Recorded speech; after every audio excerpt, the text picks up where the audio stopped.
Good evening and welcome to Forwards for Mine. I'm Duke, that's Gatesy, and this is our weekly opinions show. This is going to be the Claret and View from the Terrace. I'm going to do things slightly differently this week due to a severe lack of preparation time of mine due to the fact that I've just got my pub reopened. So a lot of my focus has been on that. So this is I'm going to approach this slightly differently. What I'm also very aware of, Gatesy, is the introduction video there said episode 3, and we're on 4 due to me having a lack of preparation time. But it's all right because we'll just make sure that the thumbnail says 4. We'll hope that everyone watching is number dyslexic. It's fine. We'll get away with it. No one will notice. We'll wax over it. So in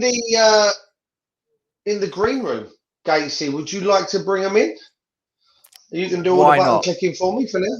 Let's do it. Okay, coming all the way from the Emerald Isle is Irish Tommy. How are you, sir? Very good, chaps. Very good. Can't complain. The heady heights. We're still there. We're still in it. Yeah. So the sun was shining today. So I'm buzzing, to be honest. All good. Not much else to say on that, is there? That's a great start. I love it. Gotta go that one. I like that one. You like that one? Okay. Next one in. The man with no face. West Ham Online. How are you? I'm attempting to adapt to my struggling Wi-Fi, but I'm all right. You still got the Poundland version. Yep. There you go. Next on the hit list, Dagenham's finest, James Fever. How are you, mate? All good, mate. All good. I saw you did your Hammers 11 with Russ a little bit earlier. Yeah, mate. Yeah, it wasn't earlier. It was pre-recorded. I mean, for anyone's information, but yeah, it was all good. Good. And last but by no means least, Mr. Andy Miles. How are you, sir? I'm all right, mate. I'm all right. If it sounds very stereotypical, my countdown for Friday and Saturday, I just keep looking every hour to see. I've never been. I'm still counting down the hours, but I'm buzzing. Oh, it should be a good couple of days, Andy. It really should. Gatesy, while we're here, do you want to do your Isla? Do your Isla shout out for me, and then we can get going while we've got enough people watching. Okay, guys. For those of you that are not too sure about all of this, this young lady, Isla Caton, is a 6-year-old girl. She's suffering with a really rare and aggressive form of cancer called neuroblastoma, for which there is no treatment on the NHS. So her family's got to take her wherever it is around the world that they can go to get the treatment to save this little girl's life. Treatment, flights, accommodation, living costs, bills in the UK. Chuck it in the middle of a global pandemic, guys. You can work out the rest. We at Forwards for Mine would urge any of you that have any spare funds to put into the pot for this young girl's treatment and all the other bills. You've got a PayPal, you've got a Just Giving there. We would urge you, no donation is too small, but the more you can put in, obviously, the better still. We would also ask you whether you can or whether you can't donate to take this message and to forward it on to all your friends or your family, your work colleagues and all the rest of it. We want to try and get the momentum going. Guys, it's no exaggeration to say, and I keep saying it, and it's true. Every day is critical. Every day that swings past where this girl still needs the treatment, it's stacking the odds up against her. So we need to try and come together. We need to try and get this girl the treatment that she needs to live a long and healthy, happy life going forwards. Thank you very much indeed for your attention. So, boys, on a weekend where, once again, we attempt to throw away a 3-goal lead for the third time. Third time? Yeah, it was, wasn't it? It was horrible. I want to talk about defenders, right? So, in a weekend where we've been linked with Lee Buchanan from Derby. Any of you guys aware, any of you guys in the chat aware of this young fullback? Because I'll be honest with you, I haven't got a bloody clue. Gatesy, you? Do you know who he is? Can't say I do. Forgive Not my bloody apparent old you are. ignorance, but if I said I was up to date with who Lee Buchanan is and his stats in the championship this season, I'd be lying. Fair play. I'm going to go to West Ham Online or Andy or Tommy or Fever. I don't know. Go on. Why don't you jump in? Can't enlighten you, I'm afraid. Haven't got a clue who he is. This is a good start. I like it. Andy, go on. You go. Andy, go. The one person. Since Rooney's been charge of Derby, I've been watching a lot of them because Frank Lampard, obviously, he started the trend of the Derby buying a load of younger players. So that's the sort of bit what excites me. And I know he's been very working close with Andre Wisdom, the ex-Liverpool player, who was obviously a fullback, and he plays a bit of centre-back now for him. So he sort of took him under his wing, so to speak. And he looks promising. Championship's obviously a lot physical.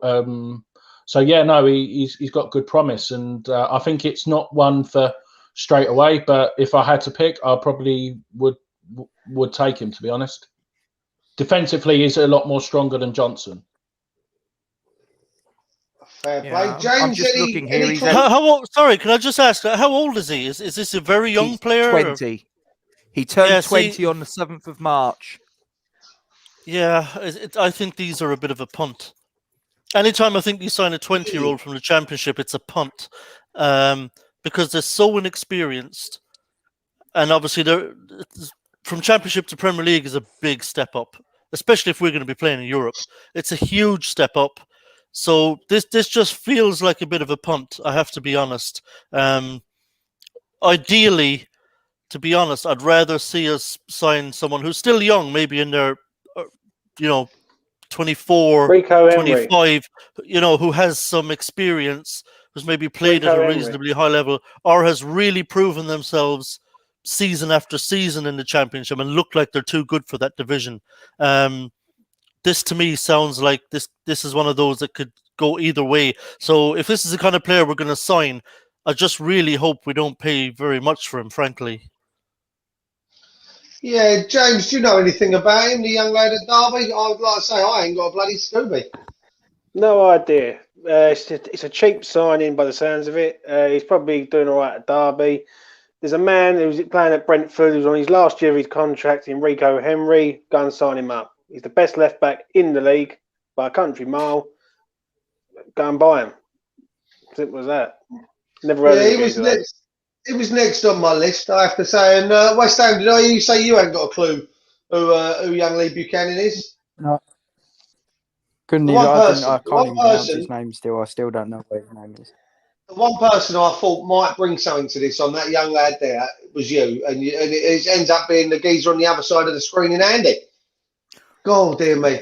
So, yeah, Rico Henry then. James, I'll start with you.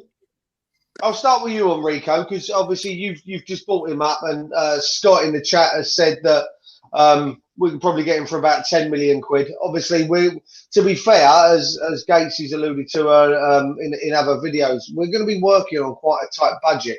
Obviously, 10 million is going to take a bit of a chunk of change out of that. Where do you stand? Obviously, I know you like him. I know you think he's a great player and he's got a fantastic future. 10 million sound about right for you? Where else where else are you going to get the best left back in the Championship for £10 million? Like, the problem is all these cheap signings. Sometimes they work, sometimes they don't. Rico Henry has been at Brentford for the last few years, and I interviewed a Brentford fan who said he's the best left back in the Championship. Now, it's like all this about being on a tight budget and all that. It's not being funny, and I think if we want to progress, we've got to spend some dough and spend it in the right areas. Go and pay £10 million out for him. £10 million is not a lot of money in today's market. Do you know what I mean? Obviously, with COVID and all that, we've got to be careful because clubs are skint. But we're a Premier League club. We've been a Premier League club for the last 10 years, and we left Upton Park to progress. Did we or did we not? And Rico Henry's the man for me. Fair enough. West Ham Online, your opinions on Rico? Yeah, I highlighted Rico Henry on a thread I did 2 years ago now. And at the time, he wasn't as well known, but he really has come into his own, especially last season was his real breakthrough in terms of quality. The only issue I have with him is he seems to pick up the odd injury. And I do think Creswell would be able to fill in nicely for him, but obviously, apart from Creswell, I think we're a bit short in the left back position with Johnson and Masuaku not really left backs. So, yeah, I think he would be a decent signing, but you can see why he isn't too pricey because his injury record isn't great. But I do think he's excellent, and he even looked good against us in pre-season. Not that that's a lot to go off, but yeah, a lot of Watkins' goals last season and a lot of Tony's goals this season is because of his play in the build-up. Fair enough. Tommy, your opinions on Rico Henry? I'll tell you honestly, look, I like the idea of, and I always have, of plucking the very best talent from the Championship. Young, very talented, very promising players. I like that approach, as long as you don't go too far with it. But I think there are definitely gems to be had in the Championship. I remember I was crying out a few years back for us to sign Maddison. It was clear that while he was playing the Championship with Norwich that he was just different gravy. I felt the same way about Bowen, actually. I really wanted us to sign Jared Bowen when he was at Hull because I thought he looked absolutely exceptional. But for us to actually sign a player from the Championship, I think they have to be exceptional in the Championship. They have to really look like they're too good for it. I don't know if Rico Henry quite falls into that category. I'm not as familiar with Rico Henry. I know he has a good reputation. I know he is a very good player. But whether he's good enough to make that leap, and it is a leap to the Premier League. I mean, we all know how highly Benrahma was rated in the Championship, right? He was considered to be up there among the very, very best players in that division, being spoken of in the same breath as Eze and these people. And he's found it difficult to make the step up. He has not found it easy for all his talent. So I'm happy to go get Championship players if they're really, really exceptional, and really, pulling up trees down there. Then I think they're worth paying money for. Whether Rico Henry is that player, I'm still unsure, if I'm completely honest. And plus, the injuries do worry me a little bit. To be honest, I know 10 million isn't a huge amount of money to pay, but I think if we need a left back now who's going to replace Cresswell for the foreseeable future, who's going to be at West Ham for the next 10 years as our fullback. I'd rather see us spend proper money to get that player, and get the right player. If we have to spend more, then spend more and get that player that's going to be a stalwart for the team for the next 10 years. Or if you can find another absolute gem out of somewhere like Kufal, then by all means go and do that. But Rico Henry, I just don't think, if I'm honest, that he's going to be the long-term answer. I'm not convinced he can make the step up. Fair enough. Andy, let's come to you. I like him. Whenever I've seen him play, I like him. He's very confident on the ball. Obviously, he's got that connection with Benrahma as well. So if Benrahma did play on the left, obviously they've got that understanding. For me, I do understand his injury record, and I think he would be a great addition to the squad. But when you think about it, we don't want to be in that situation. Obviously, like you said, Creswell will be a year older next year. So if he did have to slot in, that may be a concern. But like you said, any transfer is a risk. But for me, the closest league probably to the Premier League is the German league. I'm not saying I'm an expert. I can't remember the name off the top of my head. I'm like you, Duke. I've not long finished work. Otherwise, I could have maybe got a couple of names which spring to mind. I think the German league could be another potential option where we could go and get a left back on the cheap. Yeah, I'll tell you one other thing, actually, it's just, now that you mentioned that, Andy, let's not forget that You know, Fair enough. Gatesy, you've done a bit of Go on, Tom. Sorry, yeah. I'm just thinking there. Yeah, go on, Tommy. We should be really looking very, very closely at Ligue 1, the French First Division. They're in a nightmare situation. The clubs over there financially, their television deal has collapsed. I mean, they're going to have to offload players.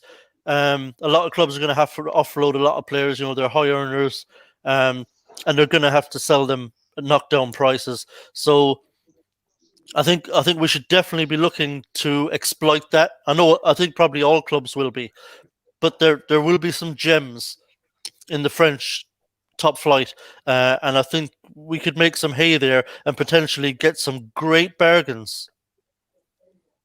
I don't understand that one, Tommy. I really don't, mate. You would go to League 1 to get a player who's never played in the Premier League, but Rico Henry is the best left back in the Championship. Yeah, but Tommy's talking about the fact that they're playing in the top league and the League on financial. France is one of the top 5 leagues in Europe. Sorry, like it's not. No, I know there's this joke about Farmers League. It's one of the top 5 leagues in Europe. We're not. This is totally different to Championship. Sorry, it just is. Yeah, I know, but you can't be like you can go and get anyone from Ligue 1. That doesn't mean to say that they're going to be good. We got Jared Bowen out of Hull, who was scoring goals for a relegated team. Like Rico Henry, he's the best left back in the Championship by a country mile. Do you think? All right, let me pass you this then. Do you think the best player in every position, if you take the best 11 in the Championship, do you think every one of them players will step up to the Premier League and be a success? Ollie Watkins, Matty Cash. No, that's not my question. Do you think if you were to do... I've just named you 2 players. We can all pick out players that did well after coming out of the Championship. My point is, if you were to do this season's best 11 from the Championship, say this is the best goalkeeper, this is the best centre-back, central midfielder, striker, etc., etc. You can't say all of those will make the step up to the Premier League and be a success. Just because he's the best left back in the Championship doesn't necessarily mean he'll prove himself at Premier League level. Now he might, but I'm just making the point, and this wasn't actually anything to do with the Championship or left backs in particular. I wasn't even talking about left back position. Just about talking about in general. There will be some absolute gems that you can get in France on the cheap this summer, and it is something we should be looking at. I mean, it's nothing to do with or the left back position in particular. Just in general, it's something we could and should be looking to exploit. That's all I was saying. The problem is we keep going over to foreign countries and trying to get players to come over here on the cheap when we could go to Brentford and get 3 of their players out of their club quite easily. We could give them Winston Reid with a bit of cash, get Ivan Toney out there. Ivan Toney's one of the top strikers in the Championship, and he is Premier League quality. You got Josh Da Silva, who plays for Brentford, box-to-box player, good backup for Souček and Rice, right? And you got Rico Henry, who yet again is like, as I say, he's the best left back in the Championship by a country mile. So we could go over to any other countries, but why are we going over to France, Italy, and all that when there's players in the Championship who are affordable at our budget? Because no club buys all their players from the Championship. Yeah, James, can I just make a quick point? Oh, sorry, what's that online? That's all right, Andy. I just want to quickly say, before we were buying Championship players to play at Premier League level, who we thought were the best. We now need Championship players that are capable of playing at European level if we get there for next season as well. So just buy from the Championship. I don't know what you think, Andy, but I think it would be ridiculous, really. Yeah, the point I'm making is like we're acting like Brentford might not want to sell. So if we just target Rico Henry and then wait until the last day of the window, he doesn't want to come. Who are we going to sign? Rico Henry's in the last year of his contract, mate. So is Jesse Lingard. Man United might not sell him. Right? Yeah, no, but let's be honest. Last year, your contract. It's opinions. It's opinions, James. But if you're going to get £10 million, and someone says to you 10, 15 million pound for a left back, they won't get 10 or 15 million pound in 6 months. It's simple mathematics. Can I just jump in here at this point? I'm going to make a slight correction to you, James. I've just checked. In the summer, he has 2 years left on his contract, Rico Henry. Well, he's got 2 years left on his contract, but he's valued at between 10 and 15 million. And if Brentford don't go up, they will lose all their players, and that is a fact. Like they have got too many players there who are performing too well at the Championship level, and you've only got to look at Ollie Watkins, who yet again we missed out because we're too tight to go and pay the money, and now the geezer's playing for England. So just says it all. Yeah, but mate, £30 million is a massive risk on a player at the Championship. That could have quite easily gone wrong, just as it's gone right, and Villa could have been absolutely kicking himself. Personally, when that deal went through, I was laughing that it wasn't us, and I'm still slightly laughing that it wasn't us, because I still don't think he's done enough in this first season to justify a £30 million price tag. I really don't. I think, and I brought this up in a video with Gatesy before, that when did it happen that teams in the Championship could command this kind of money for a player with absolutely zero experience at the top flight? Now, I agree with what Tommy turned around and said a minute ago with regards to the French league. You know, you're saying about we could get Rico Henry for £10 million, 20 million, whatever we're getting from Brentford. We could pick up someone who is, you know, of a comparable talent at a comparable age, and like Tommy said, because of the fact that they're in an absolute shit show of a financial situation over there, we could pick someone up of comparable talent in the French league for half the price as to what we'd end up getting Rico Henry for. I think what we're looking at here, you're saying about Brentford, even if they don't come up, they can still command an absolute fortune for the players that you mentioned. You know, Cathal's just said it there, 50, 60 million pound for a Championship trio is, in my opinion, I think that's a massive, massive risk. I think it's a horrendous amount of money when we could probably, like Tommy said, and like Andy mentioned earlier with the German league, we could probably go elsewhere and pick up a comparable player for significantly less. I mean, that's me. I mean, listen, I'm not, but how many times have we done this? How many times? Like, we went and got Jared Bowen out of Hull for £25 million, and let's be honest, he's been a good signing. People are saying about Ben Rama, he's played 2 90-minute games all season, and people are judging him and saying we ain't really done it. We'll give him a bit more than 2 90-minute games. Do you know what I mean? He hasn't done enough when he has been on the pitch. What, for 10 minutes? Don't matter. Come on, it doesn't matter. You have to come on and make an impact. Simple as. And you've got to be showing it in training. And clearly, he's down the pecking order a bit. Ben Rama has to improve. I'm sorry. First two things he did when he came off the bench at the weekend was give the ball away. So does everyone. I'm not being funny. Aguero comes off the substitute bench for Manchester City.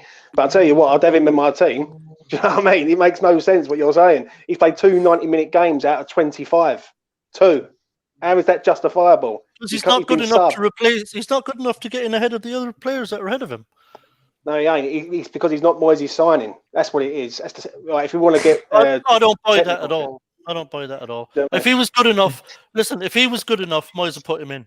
If he was pulling up trees in training and then starting games in the Premier League and having absolute blinders, the notion that Moyes wouldn't play him is ridiculous.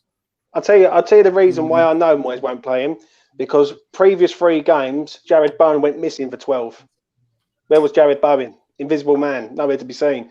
Done nothing in them 12 games. And Ben Rama sitting on the bench. So there you go. Do you know what I mean?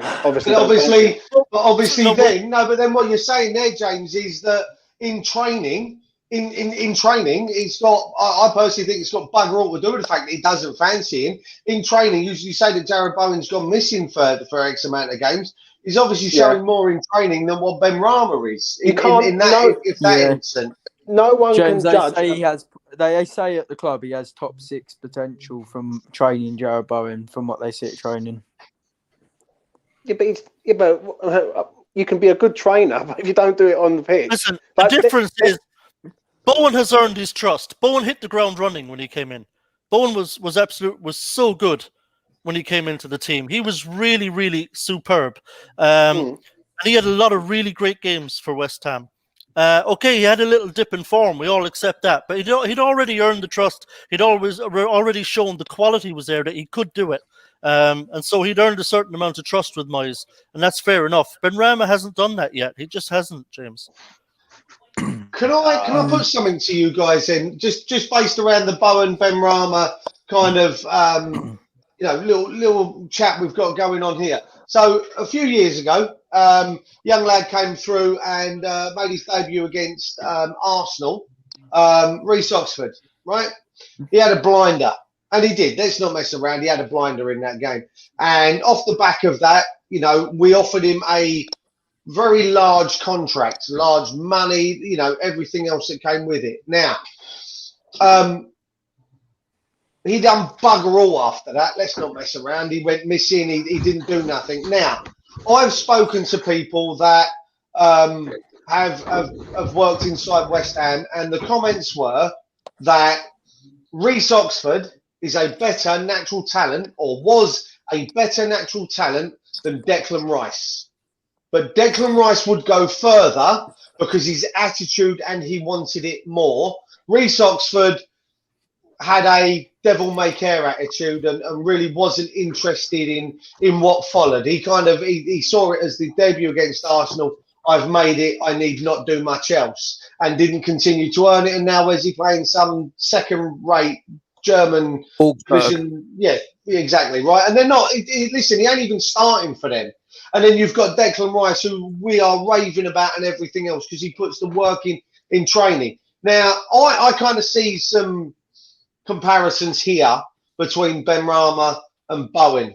Benrahma is naturally talented. He's possibly the most skillful player we've got at the club. Yet you've got Bowen, who isn't, let's be honest, he's not the most skillful player we've got at the club. Yet is he the Declan Rice to say Benrahma's Reece Oxford? Is Reece Oxford's attitude an absolute stinker? Because we don't, you can sit there and shake your head, James, but we don't know, do we? And that's, I think that's the big key issue here. Unless we get an inside view inside the in the training ground. I'm not being funny enough. I think he's had multiple games where he's assisted people and they've hit the post, hit the bar, right, and everything, right? Like, I'm not. How can he come on from in the FA Cup game for 3 minutes? And people he came on for 33 minutes because he played the extra time, didn't he? So yeah, but he come on the 87th minute. If they score in the 88th, he's got 5 minutes to save the game.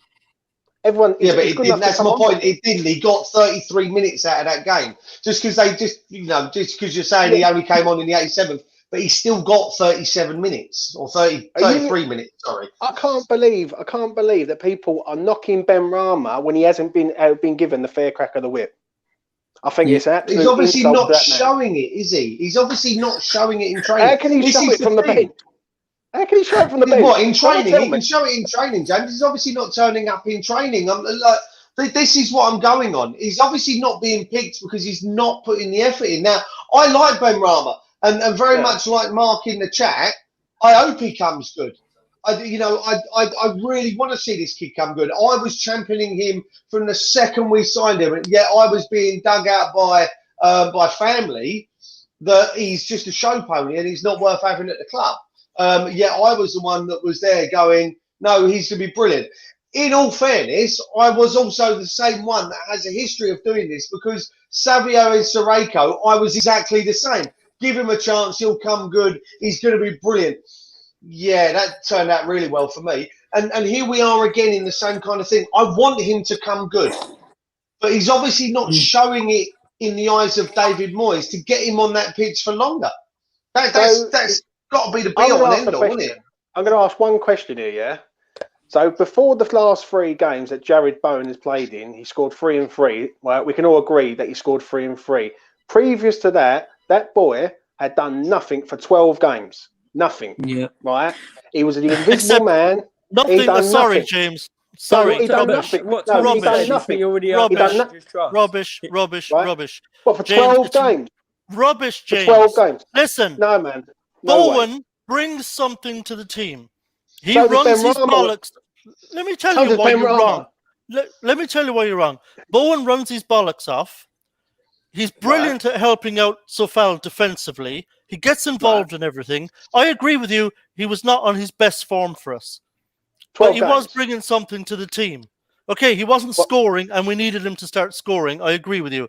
But like I said earlier, we've already been over the Bowen thing. He hit the ground running at West Ham. He had already shown David Moyes what he could do, and that he was worth the place in the team because of what he brought to the team. So Moyes was willing to let him come through his little lull period, which happens to every player. The same thing happened to Fornells. Fornells has been brilliant as far as I'm concerned at West Ham. Fornells went through a little... His lull period's a third of the season, Tommy. His lull period is a third of the season. 12 games is his lull period.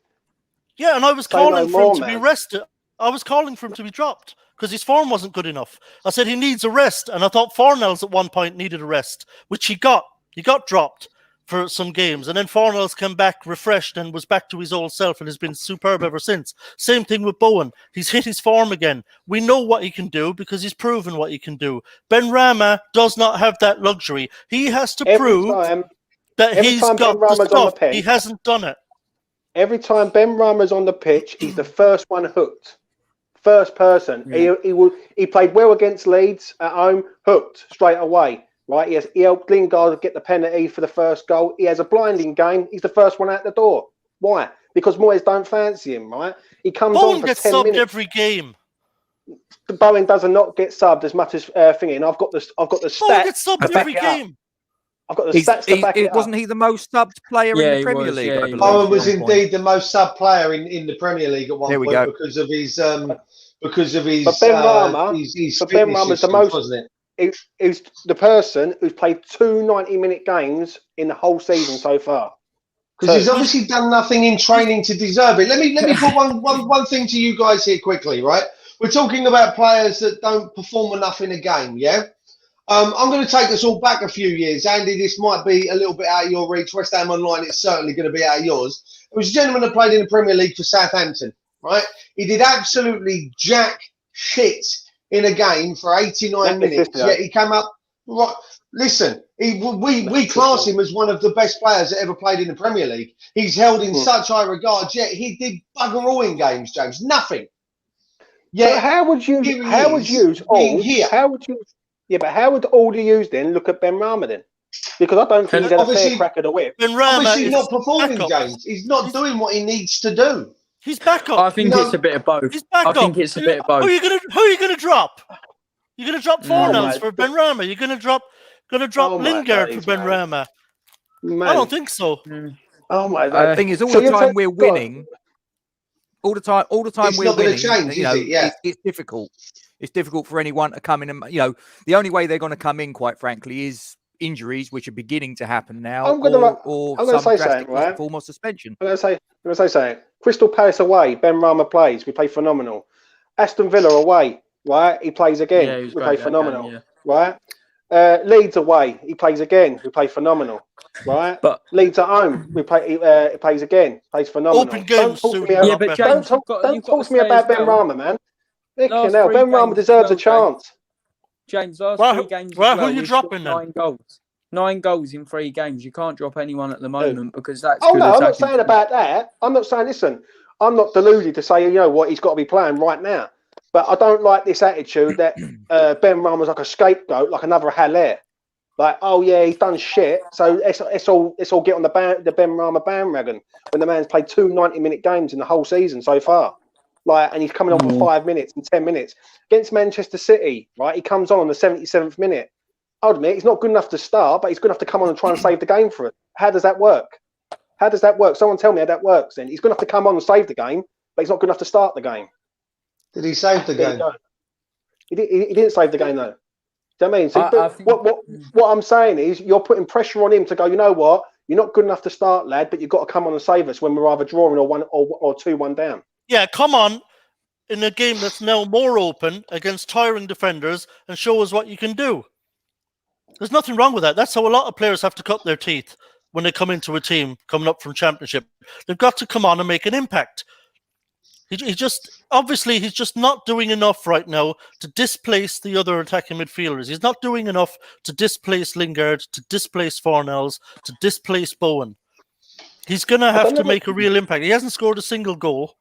I don't know about any of you, but there was a stat that came out a couple of weeks ago. I think Rob had it on his Twitter, and the percentage of Benrahma when he's playing, we win more than we lose. Like when he is in the team and he's either starting a game, right? Because he starts games, but he's easy to get subbed off. Like the man has only completed 2 90-minute games.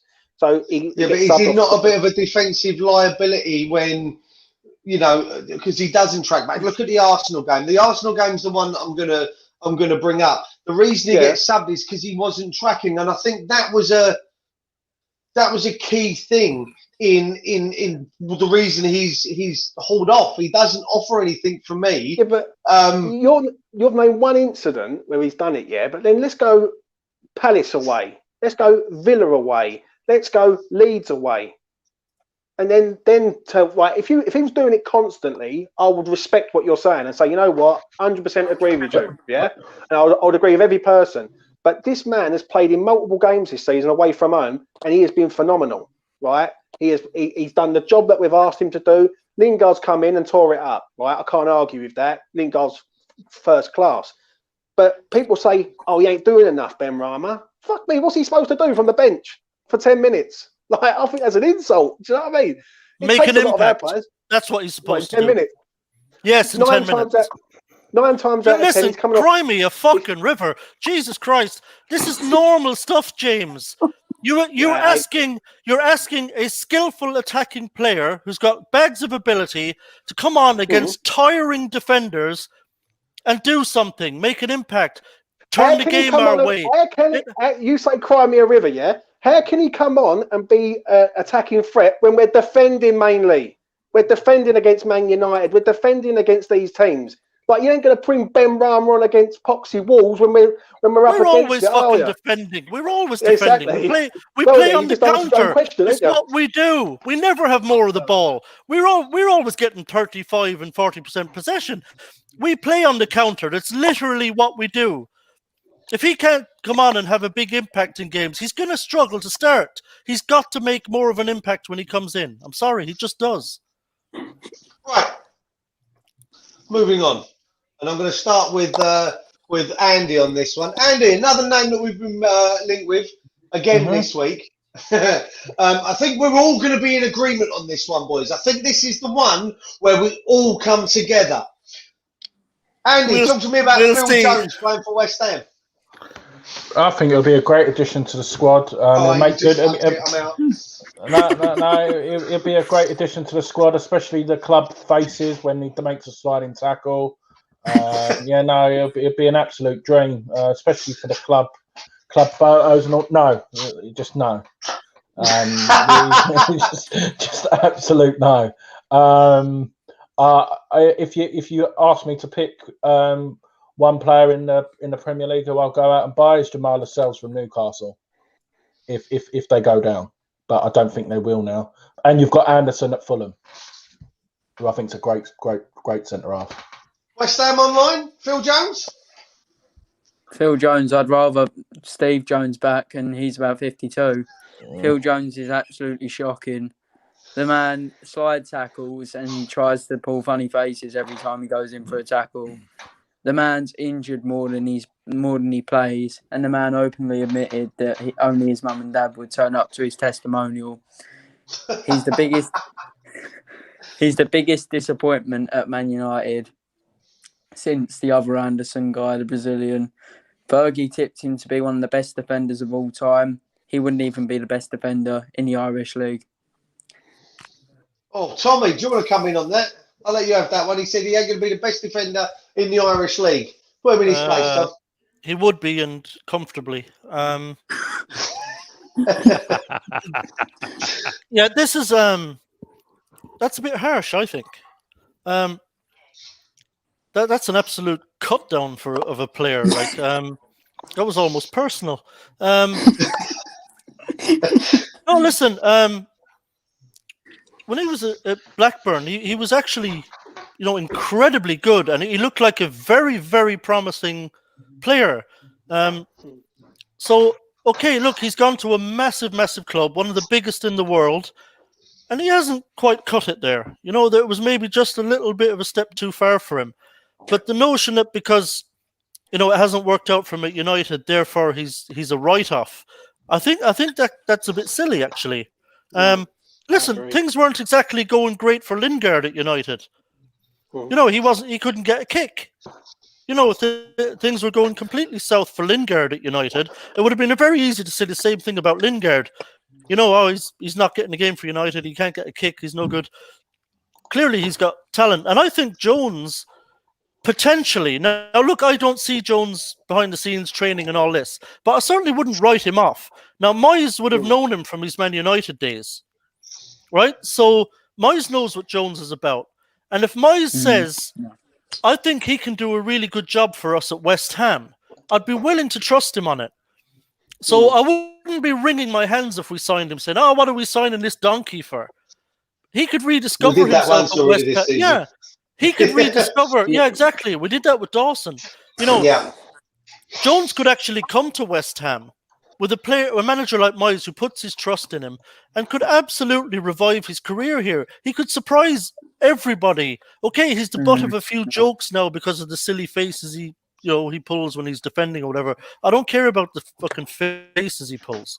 Like, it's not that left field for me that David Moyes, having known him from his time as manager at United, might see a player there that he can actually, bring in and revive him and get the best out of at West Ham. Some players, they take that step down to a slightly kind of lower profile club and flourish, and it's the best thing that ever happens to them. We've seen it numerous times. So I'm not going to scoff at this one. I'm not.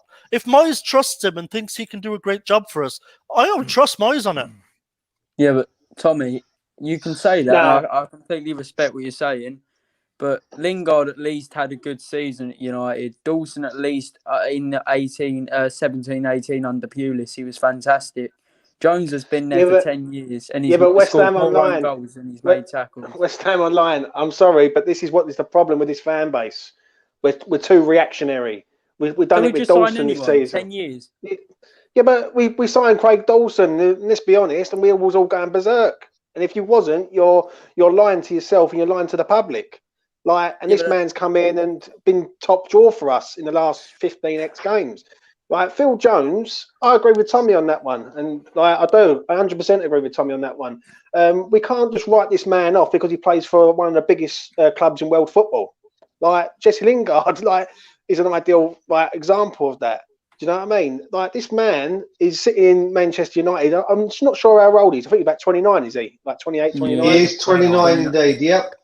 He's 29, so you've got 3 years of half decentness. He's injured all the time. You won't get 3 years. You'll get one. The man's been injured for 16 months straight. Yeah, I know, but at the end of the day, then we could throw names out at other people, but you've got to understand, we're not Manchester United. We've got 3 owners at our club who are as tight as anything. So if Phil Jones comes up, we can't turn our nose up at us, turn our nose up at it and go, you know what, he ain't good enough for our club. But you can, though, because you can say the same about Jack Wilshere. I'm not even talking about how bad Phil Jones is as a player here. If he's injured all the time, he'll be another Jack Wilshere, a waste of wages. Why would we do that same mistake again? Sorry, folks, I just got to pop off, okay? Absolute pleasure, and I'll pop on again next time. Thanks for having me, and cheers, boys, all of you. Good luck, and we'll talk to you soon. Cheers, buddy. Thank you for coming on. Thanks for coming. Appreciate it. Cheers, boys. So a name that was chucked out in the chat, and I'm trying to find it. Just, where's it gone? Gatesy, help me out here. Jamal Lascelles. It's all right, I've got it. I'm on it. There he is. Okay. Jamal Lascelles. I actually had him on one of my lists that I actually had when I wrote down the fact that we needed X amount of players going forward. He was definitely one that I would be interested in seeing come to the club. I think he's a solid player. Again, he's at a side that currently are being drawn more and more into this relegation battle. Gatesy, what do you reckon on Lascelles? Would you prefer him, or would you prefer Jones? I kind of agree with Tommy in that I trust Moyes because so far he hasn't got it wrong.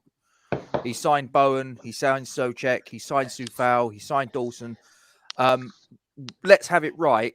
None of us had really heard of Souček. None of us had really heard of Soufal. Everybody turned their nose up at Dawson, and they've all worked. They've all come in and they've all done a job.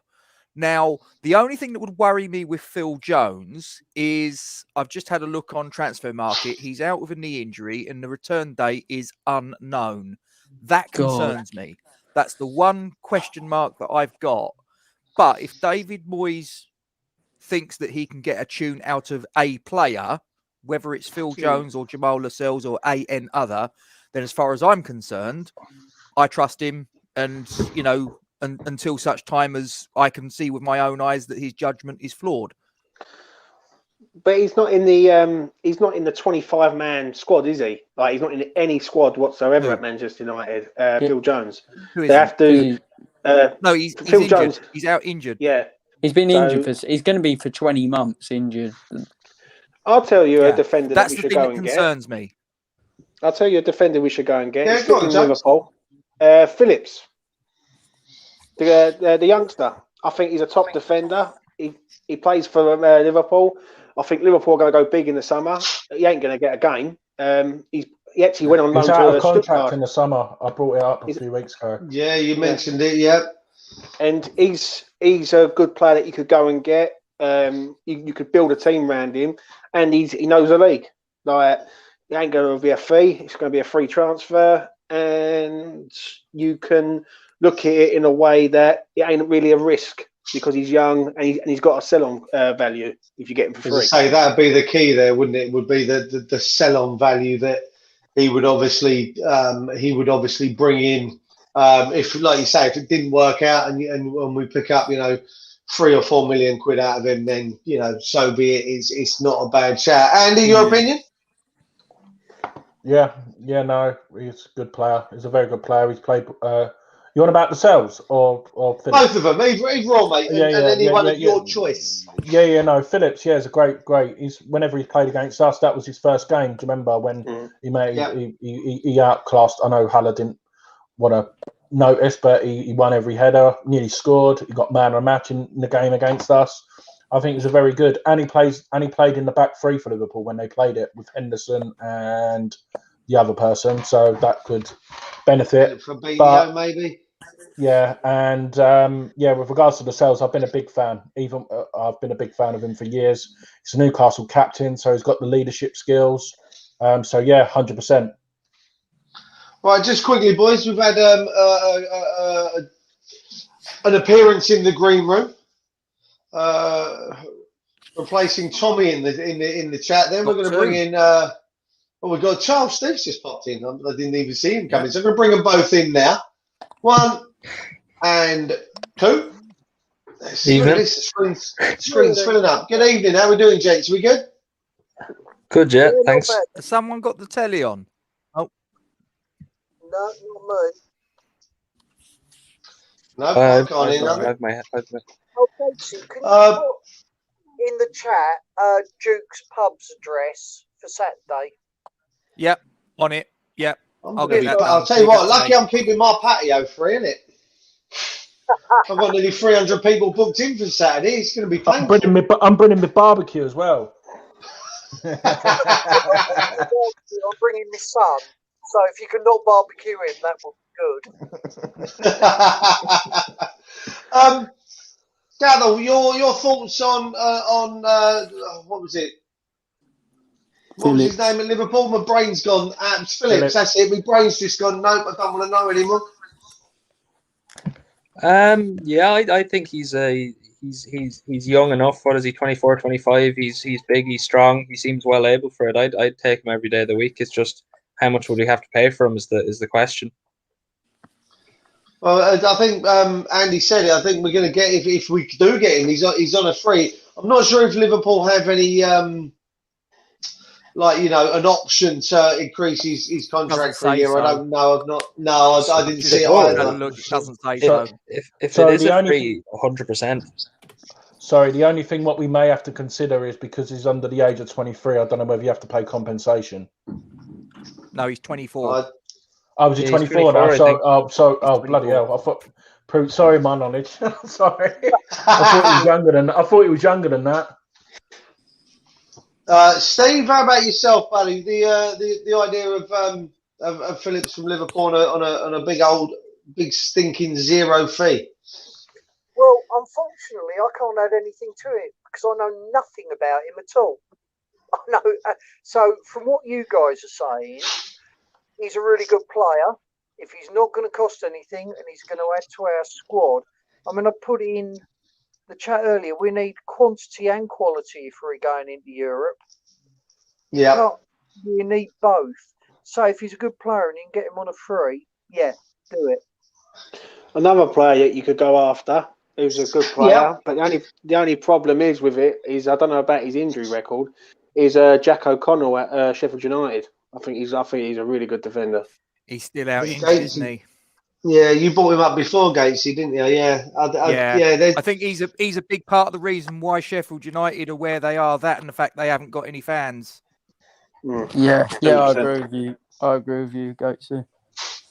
It's funny how having no fans in the stadium kind of has an effect on teams. There's my address of my lovely pub at the bottom of the screen now, looking all lovely and wonderful.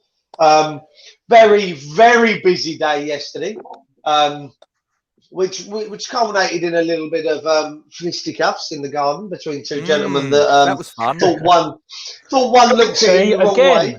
You're on your last warning, Gatesy. God, Gatesy, son George. I'll hold my hands up and say that I was there when it was going on, but it was absolutely nothing to do with me this time. Oh, okay. Yeah, it was silly boys and Jaeger bombs is unfortunately what it turned out. I may pop into Google Maps and see how long the cycle takes.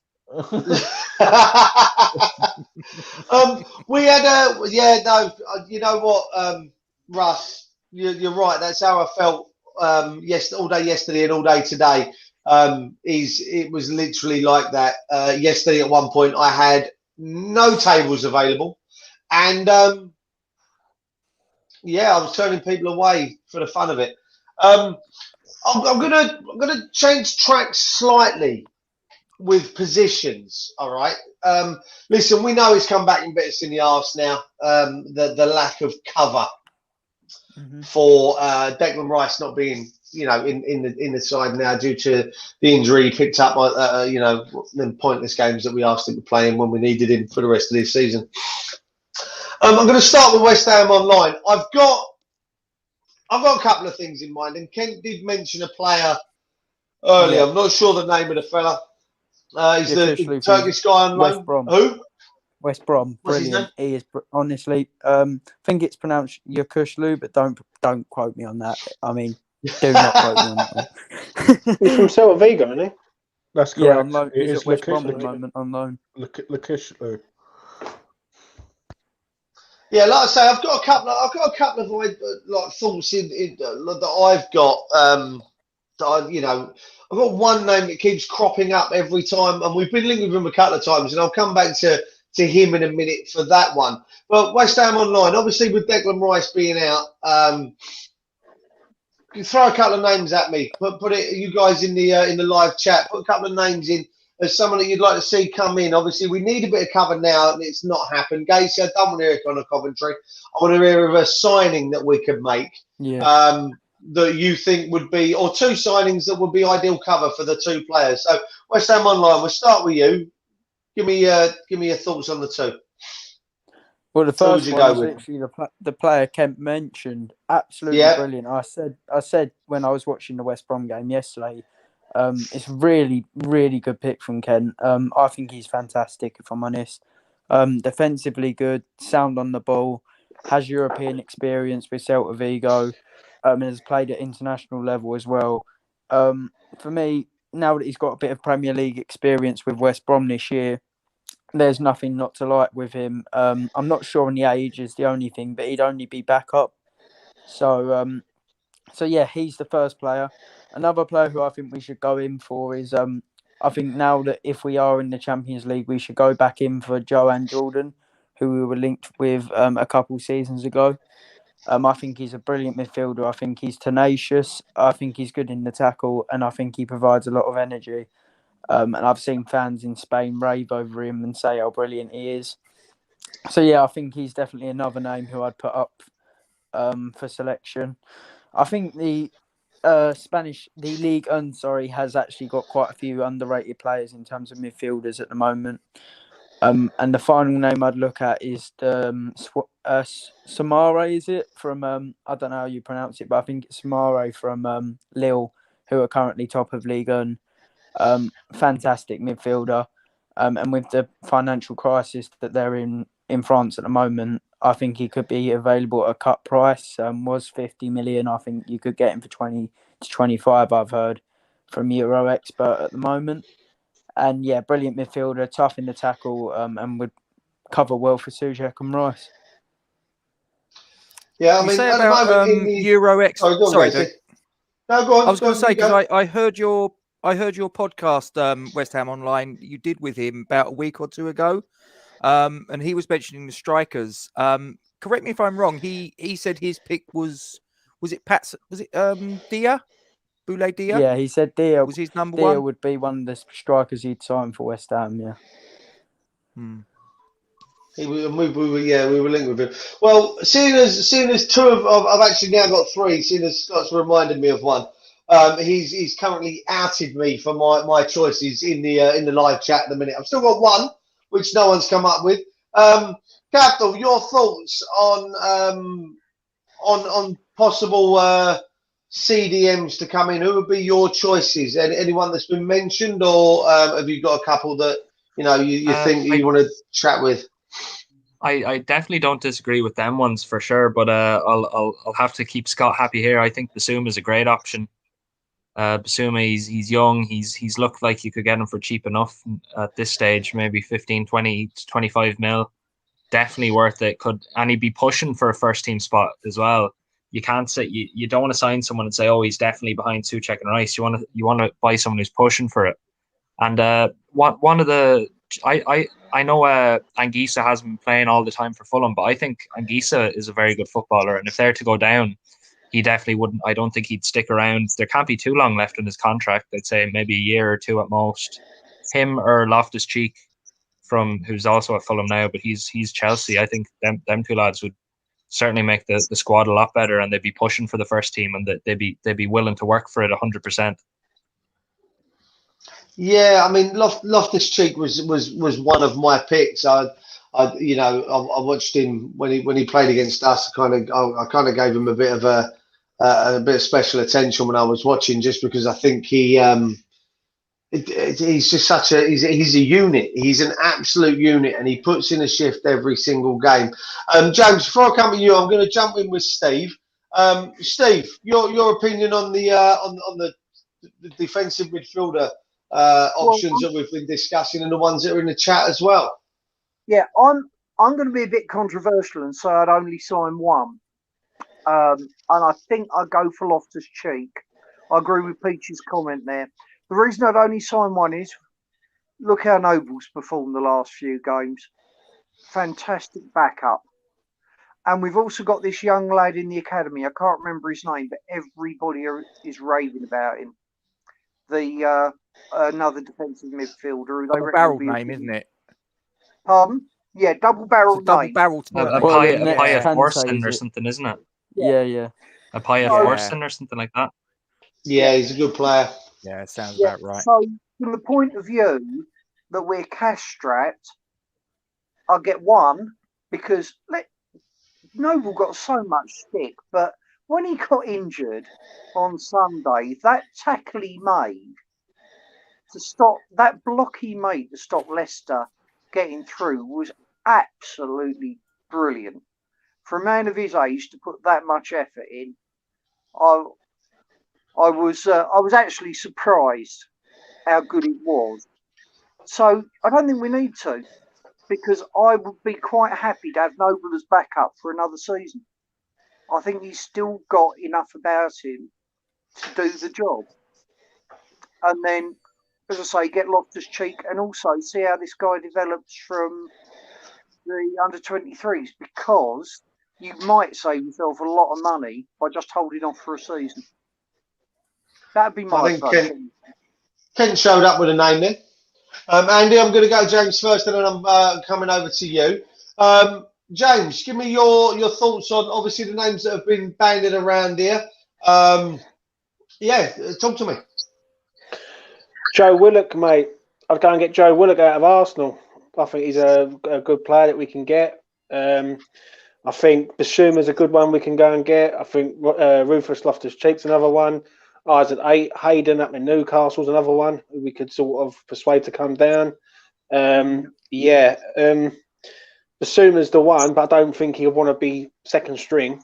Like, that's the problem. He wants to play first team football, and he ain't going to want to be a backup for Suchek and Rice. But I'd go and get someone like Isaac Hayden, mate, if it was me. I think he's cheap enough, and he's a London boy. He was ex-Arsenal, and yeah, I'd get him. Willock's at Newcastle, isn't he currently? Did he go up there on loan? He did, didn't he? Yeah. He looks like he's doing all right up there. Andy, talk to me. If I had to pick, it would be Sander Berg from Sheffield United. Yeah, I know he's injured at the minute, but he's an absolute flipping unit. And I had a look at his stats. That's really his first major injury, what he's got, which is very unlucky. But I think he fits the mould of Cheku Kouyaté when we had him at his prime at Upton Park, box to box, and not only that, he knows how to pass the ball around. So he's basically like a Suchek, built like Suchek, can pass the ball around, got good energy, and I think that's another main reason as well why Sheffield United have struggled. I agree with James as well. I believe Willock would be a great signing, and the fact of European football, what we can offer him will be a lot better, and he'll play a lot more games than what he would be at Arsenal. So yeah, they're my two. West Ham Online, behave yourself. Gatesy, I know you and Cathal were having a little chat in the private comments there about a certain player. Talk to it. Let us know. Give us your opinions. Hang on, which one was that? Are you referring to Eric? What, by any chance? No, not him. Eric. You're on about Ainsley Maitland-Niles. I am. Yeah, I mean, I think he's the sort of player that I think David Moyes would like, because he's not someone that's just pigeonholed to being one position only. He can play fullback, he can play wing, he can play central midfield, which is where I believe he was playing last night. And he's young, he's English, he's energetic. I think he ticks all the boxes. I think he could be a good one. I don't know what his contract situation is at Arsenal off the top of my head. I'm guessing it's maybe a year, 2 years, something like that. But I'm not too sure if he's got much of a future at Arsenal. If they've let him out on loan to West Brom, that's probably a little bit of a clue, I would suspect. So yeah, I mean, if he's available in the summer, Bissouma's another one that I would like, but I've heard that he's possibly Liverpool bound. So if he's going to Anfield, then we haven't really got too much of a chance. He's too good to sit on the bench. Yeah, that's the thing. It's, who are we going to get that's realistically going to be able to come in and be prepared to potentially be a squad player, at least at the outset, if nothing else. He has 2 years left on his deal at the end of this season.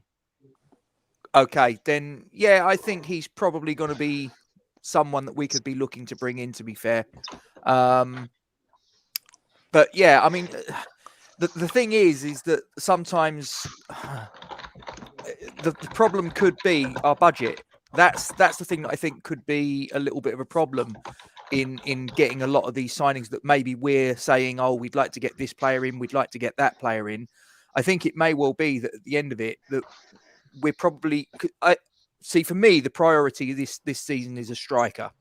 No ifs, no buts. So we're sitting here and we're talking about which goalkeeper we'd like, which fullback, centre-back, central midfielder, blah, blah, blah. The truth of the matter is that most of our budget if we're going to get a proper, proven Premier League goal-scoring machine, probably an awful lot of that money is going to go on a striker, if we're being honest about it, because they tend to go for the most amount of money, don't they? So I think probably what we're probably going to end up doing is probably blowing a large chunk of our budget on a striker, and then probably going to have to fill in the gaps with little bargains from abroad, bargains from the Championship, free player here, loan player there. It wouldn't shock me, and I did a thing on it a little while ago, it wouldn't shock me if we're sitting here and saying Bissouma, Maitland-Niles, this, that and the other, and we probably end up with a John Lundstrom on a free. God, I hate that. I hate that. Yeah, but surely, like, if we get Champions League football, like, you can't be going out and getting free signings like that. Like, I'm sorry, but you can't, can you? Well, because you're playing against Barcelona and Real Madrid. James, we've just said if David Moyes trusts the player, if David Moyes says I'm going to get that player, then we as a fan base need to back him. I don't know about that, mate. I'll be honest with you. James, name me a signing that he's made since he's come back that's gone wrong. Ben like I say, we all sat here when everyone keeps slagging him off. When he beat me to it. He beat me to it. Everyone keeps slagging him off. Ben Rama's decided because otherwise he would have been tearing it up and all, as everyone supposedly puts. But you said yourself he's not a David Moyes signing, so you know. Oh, there you go. Yeah. Let's have it right. If David Moyes pulls in whoever he pulls in, and like I say, I just plucked that name out the air. But it wouldn't shock me because, as I say, I can see an awful lot of our money going on a striker. No, I think hang on, let me finish. Yeah. I think he's going to have to pull in players, like I say, that possibly we've never heard of, like a Souček, like a Soufal, or players that you're possibly going to look at, like Dawson, and think, I think their best days are behind them. It wouldn't surprise me if Lundstrom did come in. All I'm going to say is on that is basically I'd rather go and get Ainsley Maitland-Niles or Joe Willett because they've got European experience. They've played at Europa League level. They've played in that sort of in them sort of games. John Lundstrom, I don't see the fascination with him. He's quite dangerous when he's flying in with tackles. He's been sent off multiple times. I agree with Maitland-Niles. I think if we got him on a loan for a season loan from Arsenal, that's a great bit of business because he can play in number of positions and he's cover all around the pitch. So, like, he can play left back, right back, central midfield, and anywhere along there. But I think if we are in the Champions League, we've got to start acting like a Champions League team when we're in it. Otherwise, we're going to get destroyed by teams.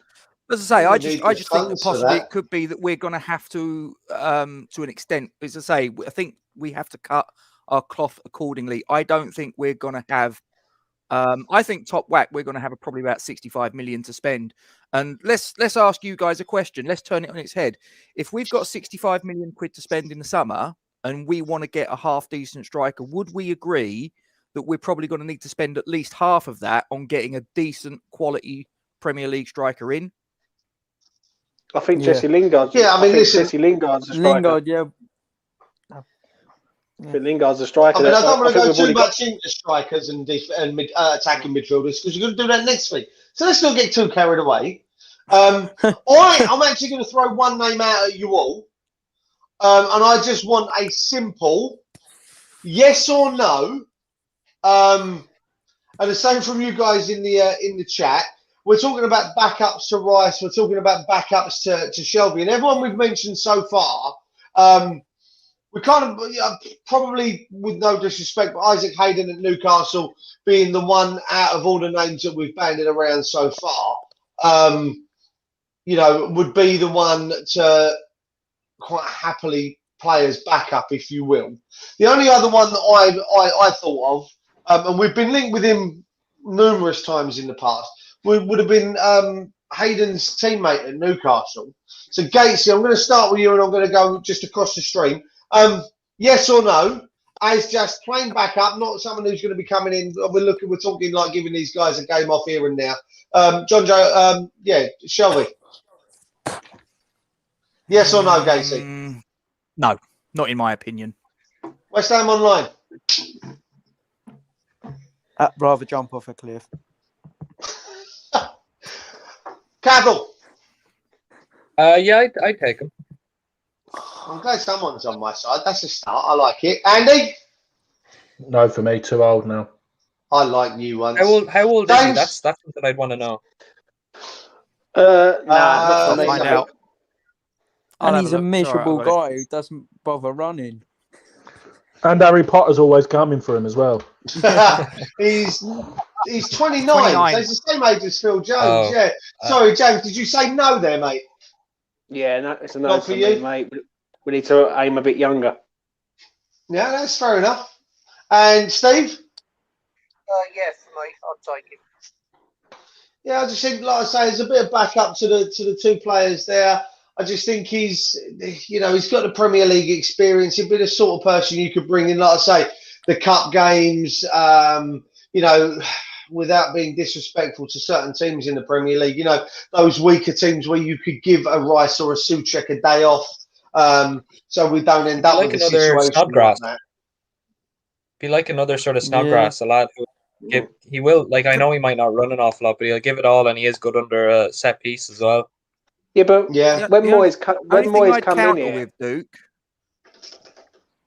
Sorry, Gatesy. So the only thing I'd counter with Duke, I know he's a West Ham fan. Is John Joe Shelby going to leave being captain of Newcastle United to come and sit on our bench?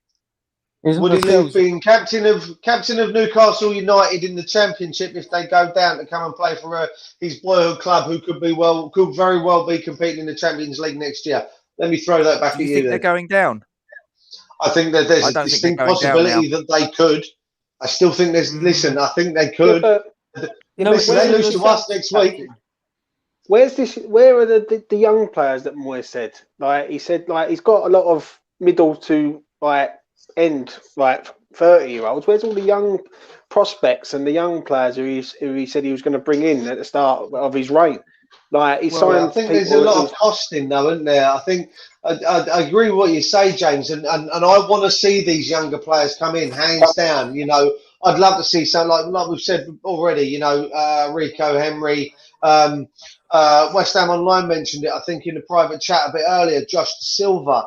These are great up-and-coming players, if you will, with regards to age. I'd love to see them walk through the door. I'm just worried about, obviously, the way that these teams now have the sort of money that they're demanding. You said it yourself, with a trio that we've got currently, holding the purse strings. It's going to be very difficult for us to compete with the likes, I'd say personally, of maybe United or Liverpool, that we've just said there about Basuma and going to Liverpool. It's going to be very difficult for us to be able to compete financially with these guys, even with a year in the Champions League.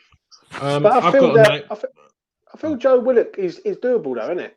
Let's be honest. He's not going to. Listen, he went to Newcastle, didn't he? Without being disrespectful to Newcastle, yeah. So I think that's a more doable. Like he's from London. He plays his parent club's a London-based club. He's played in Europe, and he's young. Like, I think if we could get him on a loan deal for the end of the season, that's a bargain. I think.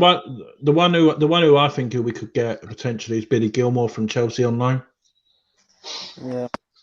Would you add in on those the option? Like we I say we missed the boat, but from what I understand is we did try, and we tried bloody hard to get the option to buy in on the Lingard deal. From what I understand, Man United kind of had an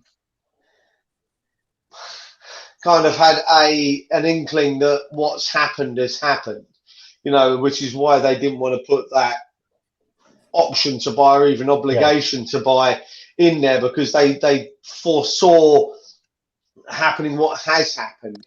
I really like. I mean, James, you've banged on about it for ages when we've done these videos, mate. And honestly, to be fair, I can't agree more with you with these loans with options to buys. And then trying to fit in a being West Ham, X amount over. Well, I say being West Ham, that's unfair. being the owners that we have at West Ham, this payment plan of X amount per month or etc. per year, etc. However they work it. We spoke a few weeks ago when we did the goalkeepers ones. We were talking about Areola, loan with an option to buy or even obligation to buy with, maybe a bit of cash involved, as in different points, increasing his value if he keeps X amount of clean sheets, things like that. I can see football going that way a lot more, to be fair, just because, as we've already said, there isn't a great deal of money at the moment because of COVID. Fans have been kept out, so loans with obligations to buy or even options to buy would be the way to go. I think this summer we'll decide it really if we have really missed the boat here, because I think really we should have pressed United for the Lingard option to buy massively. Let's be honest. If he does, I think we lowballed though, didn't we? Yeah, I think we lowballed at 15 million. I think that's what put him off. And I think that there's a couple of players there that we've all mentioned who we could get on a loan with an option to buy, like a Joe Willett or someone like that. I think we've got to start aiming a bit younger. Like, the Premier League's getting faster, isn't it? It's not getting slower. So if we keep going for these 29, 30-year-olds, and also if it didn't work out with Joe Willett, for instance, I use him as an example, but if it didn't work out, he's got a resale value. Like, a lot of these clubs seem to, like Chelsea are the kings of it. They go on, they buy them young, they loan them everywhere, and if they don't work out, they sell them for vast amounts of money, and they're paid peanuts to get them there. Do you know what I mean? You've only got to look at Loftus-Cheek and people like Lamptey at Brighton. So it's a big we've got to start using the loan system to our advantage, and obviously we've done it with Dawson, but yeah, we missed the boat with Lingard. Do you find it a bit worrying that we've highlighted 3 Newcastle midfielders as players we'd like to bring in, but Newcastle fans have highlighted central midfielders their worst area this season? No, because Steve Bruce is the manager. Yeah, with that. Yeah, you can also look at Fulham though. Like, is it Frank Ungisa? Is it Ungisa? Like the French Frenchman. He's a good player. Lamina, who's I think's not a bad player. Gets stuck in, gets around the pitch. Would be.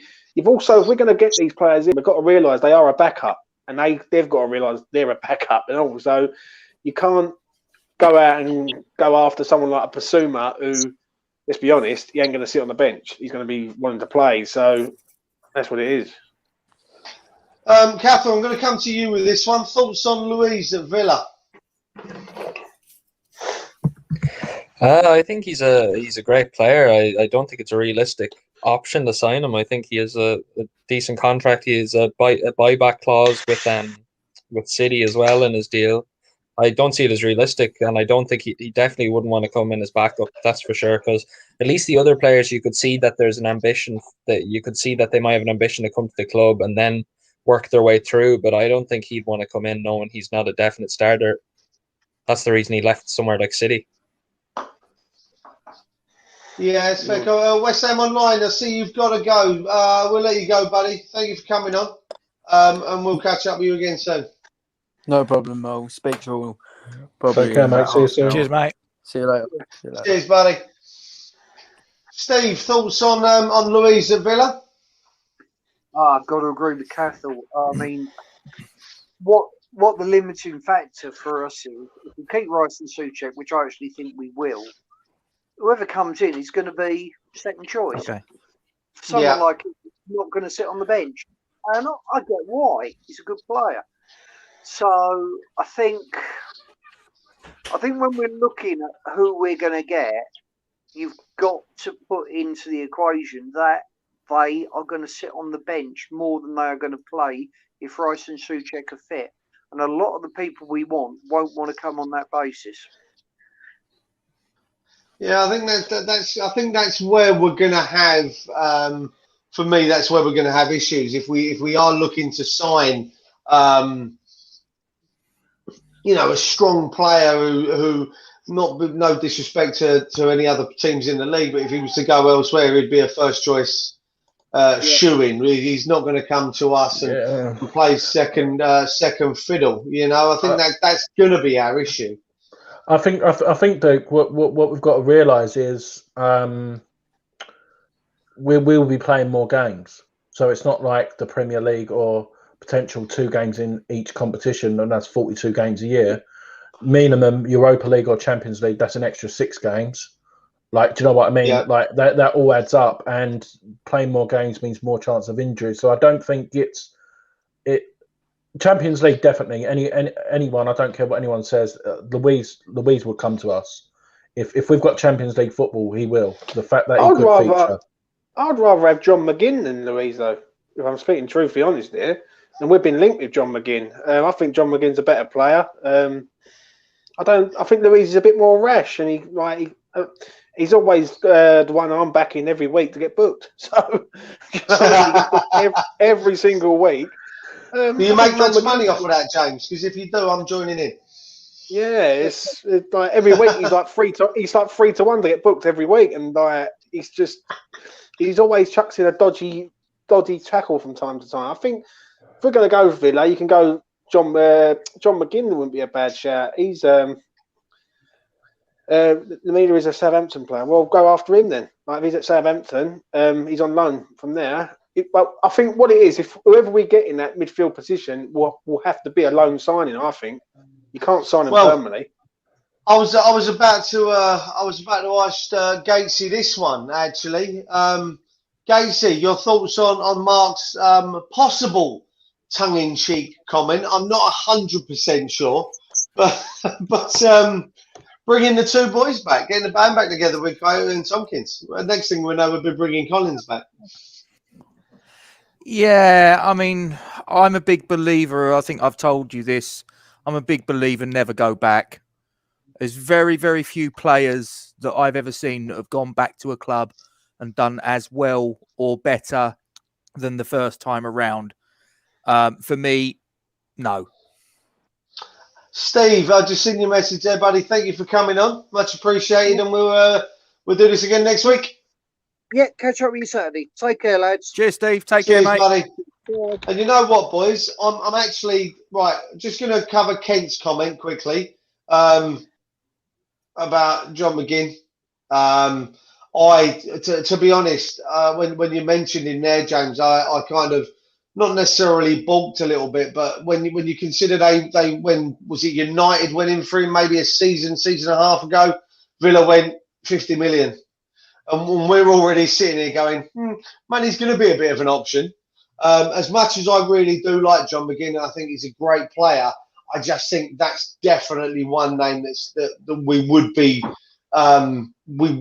priced out of. Andy, your thoughts on that? If we do sign John McGinn, I think we'll have to change the formation. I think John McGinn, Rice, and Souček as a free midfield would be quite breathtaking, to be perfectly honest.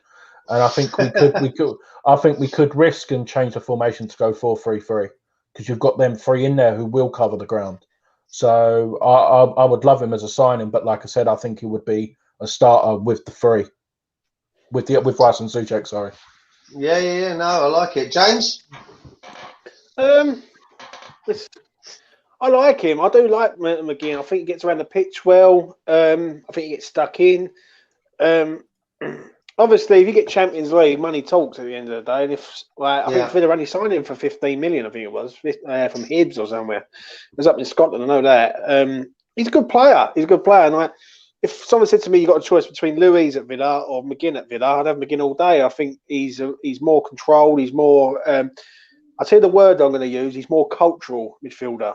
He's good at everything. Whereas Louise is more sort of rugged and just chucks his body in everywhere and gives away silly fouls and things like that. So I'd have McGinn. There's a few players really you can look at. You can if you want to look in the market. Josh Brownhill up in Burnley. We've been linked with him. Young, 24, decent player. You know what I mean? Yeah, I like him. I do like him. He's a good player, and we've also got to remember we've got to shop at teams that we know we can get them out of there. like i.e. a Burnley or a Brighton or even a Southampton to a point, if we know we've got European football or Champions League football, go to these places. Do you know what I mean? Ideally, I'd have Ward Prowse at our club, but all day long. So. Yeah. I can listen. I couldn't disagree on that one. I think he's brilliant. Cathal, your thoughts on John McGinn at West Ham? Oh, it's impossible to say no to him. I don't think it's realistic at all. But as Andy said, I'd see us changing formation if we got someone like him and he'd be starting. But I do remember Man United going in for him, and I think it was 50 million. They did one, and I think that might have been before they were even in the Prem. Was it? Was that the season they came up from the Championship that Man United were linked with them and they wanted that much money? Spurs sniffed around as well, didn't they? Josh Brownhill's definitely a realistic. Oh, you don't blame them though. He is that good, especially with better players around him. You could see him being that good. But I think Josh Brownhill's a very realistic option, and I'd really like to see him. I think he's going for cheap enough. It seems between like 8 to 15 million or something. I seen something there the other day. I definitely take him. He's good cover, and he'd put in a shift when he starts. I've got a name for everyone. I'm looking as we're speaking. So I've already got a name. Thank you. I don't need a new one. Okay. I'll say it when Duke's not here, and then what I call him. I know we've sort of changed positions, but I have. I'm looking at players who are out of contract next summer, so that means a year left on their contract. Yeah. And a centre back who is Christensen from Chelsea, and he's 25. I'm just thinking, like, he's not my first choice, but with someone with a year on their contract, will Chelsea want to get some money on him?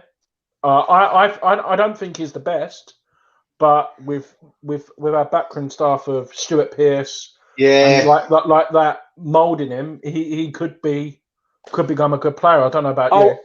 I would say if you had a choice between the two, if you had a choice between someone three, I'll give you three names. If you had Zuma, Rudiger, or Christensen, who would you have?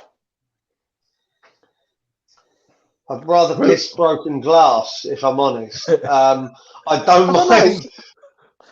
I wouldn't mind. I see Zuma, for me, I just think he's very... I tell you what, we moan about him quite often on here, and we've actually done it. All right, Ken, I mean, we moan about a little bit about Diop and stuff, don't we? And about his lack of concentration and the way he switches off. I think to a degree, all three of them fit that mould as well. You know, Zuma, for me, the games I have seen him play, he switches off. Rudiger, another one. Tell you what I do like, and he did turn us down, so he can go do one now, would have been Tamori. I did like the idea of that, but since he turned us down, he can actually bugger off and stay in. He can stay over in. Is he in Italy? And he's at AC. I mean, he can't be doing too badly if he's gone over there. What about Eric Bailly at Manchester United? If let's say he's fit and firing, would you have an Eric Bailly at West Ham? I think he's a good defender, strong, good on the ball. I mean, listen, he could be another Ogbonna, couldn't he? In the grand scheme of things, if you look at when Ogbonna over a couple of years, he's been with us. He kind of fell out of favour a bit. We all had a bit of a dig at him at times, and then all of a sudden, this year he's kind of come back and proved a lot of people wrong. Tommy said it in earlier about Phil Jones. We kind of we are quite gut kick reactional as a group of fans, and we do tend to we hone in on the problems that players have had, i.e. Dawson, etc. You look at Dawson, and when we signed him, every single one of us was like, what are we doing, kind of thing. I know I did. I'm not going to lie. We kind of went from a £30 million England international Tarkowski at Burnley. And don't get me wrong, I thought £30 million was a bit OTT right there. The fact that we kept going back in 31.2. It felt a bit ridiculous on my part, and then all of a sudden we went from here through the floor in a signing. It's difficult because I'll give you one more player. I'll give you that I think no one's mentioned. Who really I'm surprised he's not at a big club. Is Lewis Dunk at Brighton. Take him all day long. I think if we went out and went to Brighton and said, "Here you go, there's X amount of pounds," and get him out of Brighton, I'd have him at our club all day long. I think he's a leader. I think he's good in the air, good on the ground. I think he's wasted at Brighton. So Andy's just brought this up. Andy, I'm going to let you run with this one because this was yours in the chat. What I will say is I'm going to bring it to a close in probably the next 5 or so minutes because I'm very conscious of the timing. No, cool. So as we're talking about contracts, Duke, what we'll do is I'll help you and we'll do the other positions next week as well. I think this will come in handy of this is a good contract next summer. What I want to do is anyone in the chat is more than welcome. So these are centre halves whose contracts run out next summer. Obviously, John Stones is probably not realistic, but these are other players. I'd like you to pick one or two if you could, because I think they'll be a good signing for us because they'll be on the cheaper as well. So I don't know if we want to start with you, Duke, or whoever wants to go first.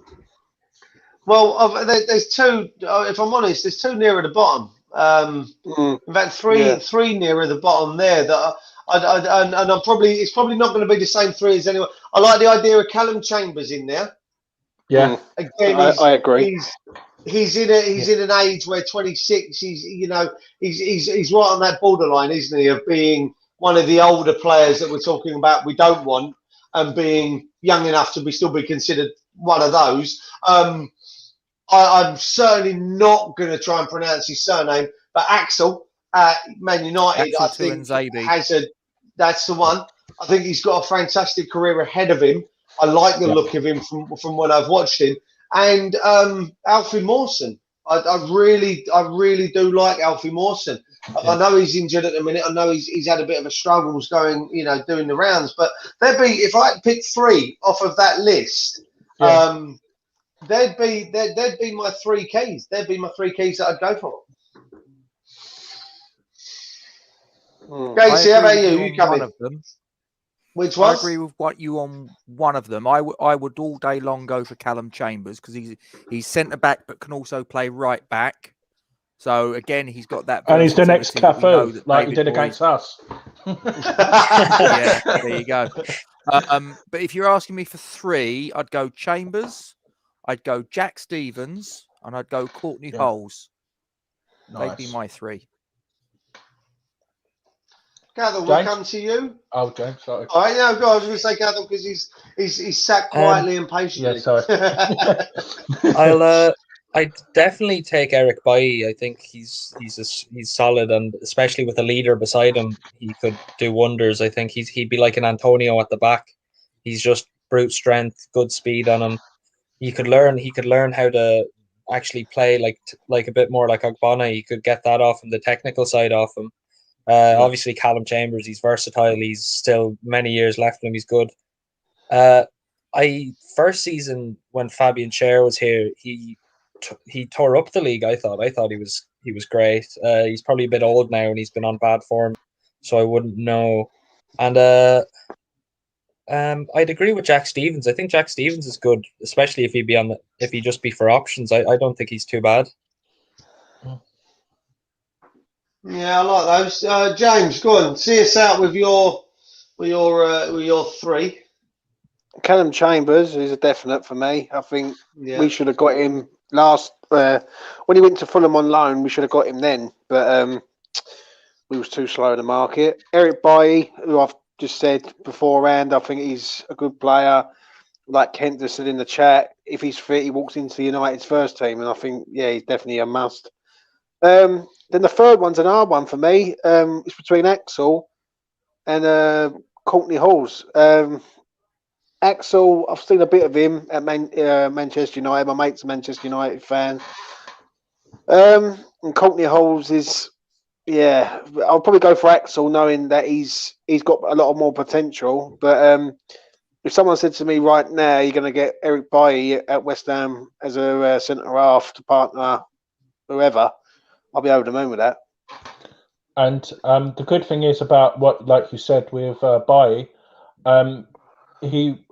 Bonner's obviously getting older, so that will be a player who we won't have to go out another expensive signing who will have to go out and buy. So yeah, my three would be Bailly, Chambers, and Axel.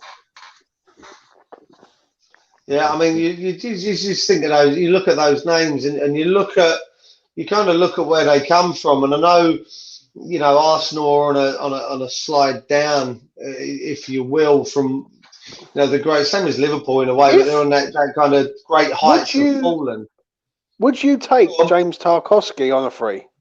Like, if someone said to you, like, now, like, let's go back a year, like last year when we was being linked with him for £35+ million. If he become available, would any of you take him on a free transfer? He is a London-based player. Like, he's from London. Cavill? James Tarkowski? If he's to be 29, I don't know if it's worth it at that stage, because he's always wanted big wages and he wants that big move. Right, if you could take him right now this summer, yeah, I'd take him because you'd have an extra year out of him. But I don't think he's worth putting on big wages that he'd want for when he's 29. I think you're better off going for someone a wee bit younger. Casey? Bro, was that James Tarkowski we're talking about? Yeah. If you see at the top, he's the first one on the list. James Tarkowski. Yeah, he's from Manchester. He's not from London. He's played in that. He's a Manchester lad. But he was based in London. He hated it. He hated it in Brentford. His missus hated it in Brentford. He won't come to West Ham. I guarantee you that.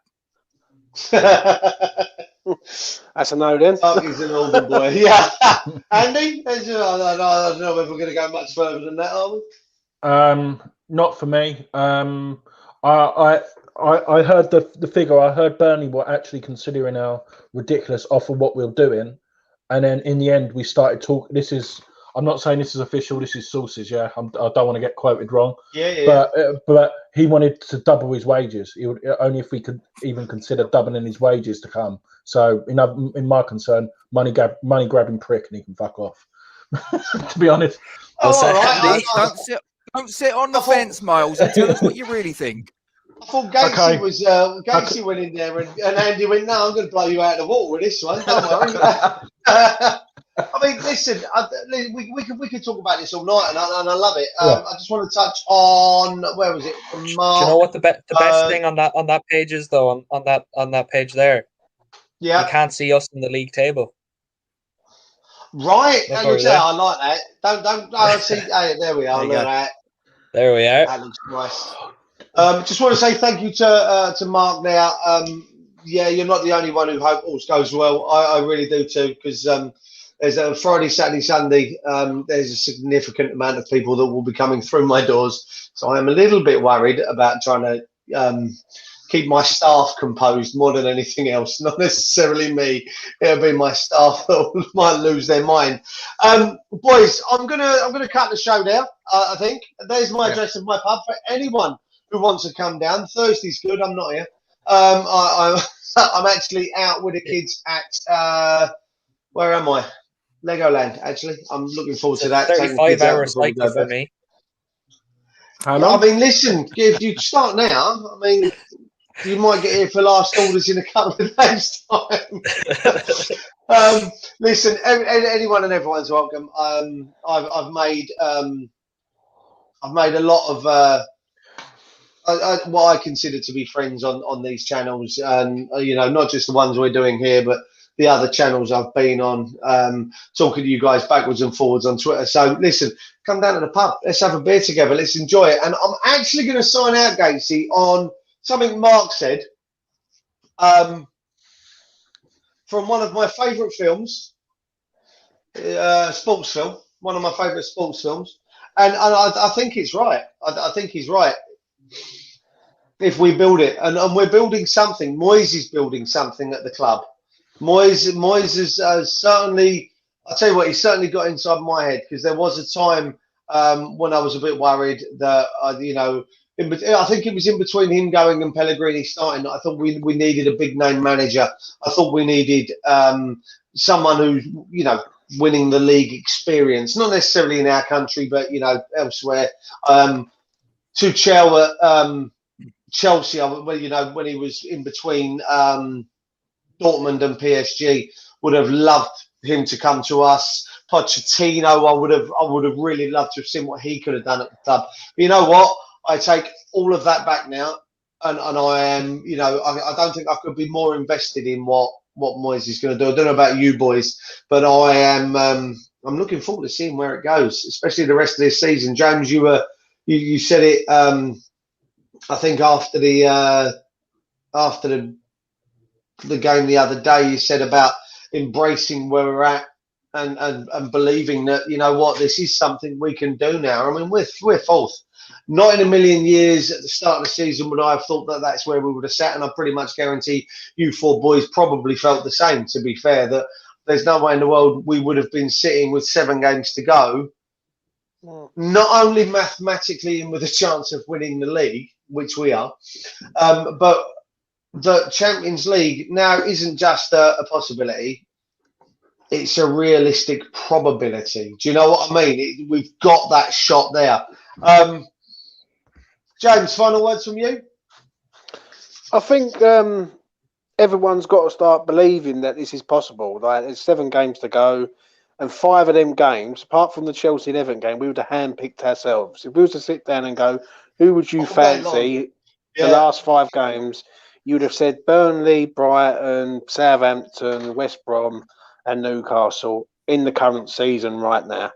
I think the Newcastle game, I ain't gonna say that will be decisive, but obviously we need to win up there. But if we don't win there, I won't be disheartened. I'll be looking at it and thinking, let's concentrate on Chelsea. If we beat Chelsea, then with 5 games to go, anything is possible. I believe we can win every game at the minute, the way we're playing. The only fear that I do have, and I do mean this strongly, is that we don't run out of bodies, and our squad just falls apart around us, and it ends up costing us Champions League. Because if that is the case, that would be heartbreaking. Yeah, it's a very, very thin squad. Andy? I just have faith in Moyes and his backroom staff. It's not the team; it's Moyes and the backroom staff. The backroom staff are going to be key for us to get where we are. Every single interview Moyes has done, he's said exactly the right thing. We're taking each game as it comes. I think he's got that in the players' head as well. Their main focus this week, it's not Chelsea, it's Newcastle this week. And as soon as that Newcastle game's finished, it's Chelsea. And I've got to take my hat off to him and his backroom staff, because that's what's got us there so far this season. Yeah, Cathal? Cal? I don't even know how to pronounce it. I'm sorry. We just have to enjoy it. Yeah. We just have to enjoy it. Like, this is think of it, how happy we all are now. It makes life so much easier when your football team is winning, just in general. Like, I'm only supporting us probably 10 years now. I'm only 18. Like, and I've been pissed off with West Ham for years. Imagine what you lads have had to go through with it. So, you have no idea, Cathal. You have no idea. Exactly. It's made me so happy. We just have to believe, enjoy it while it lasts. Hopefully, as it's building up, it will last for many a year to come. And I'd just like to say thanks for having me on. It's great to come on. It's a great show every time I've watched it and been on it. So thanks to you lads, and just enjoy the ride. It's a pleasure having you on, buddy. It's a pleasure having everyone. When everyone that comes on always brings something different to it. I really do enjoy it all. Sometimes more than others. Gatesy, final words for all. Go on, James. Go on. Can I ask all of you a question though? But how many points do you see us getting from the last 7? Oh, I said 70. I said 72. a few weeks. Oh, I said 72 points a few weeks ago. I think what do we need now?